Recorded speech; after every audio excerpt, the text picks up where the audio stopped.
Айдар Зафарович, а если бы я не была с вами знакома, как мне выбрать строительную фирму?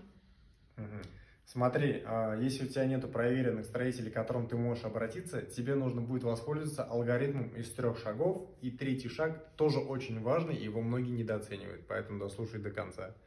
Шаг номер 1. Закинуть удочку в 3-4 строительные фирмы, для того, чтобы ты мог разобраться в ценовой политике. Второе. Ты посещаешь действующие объекты этих строительных фирм, которые прошли у тебя по ценовой политике. То есть ты видишь, как они работают. И шаг номер 3. Ты общаешься с ними и с тем, почему он важный, и с тем человеком, из той конторы, у которой у тебя есть взаимопонимание, и ты понимаешь, что они тебя слышат, и нужно заключить договор.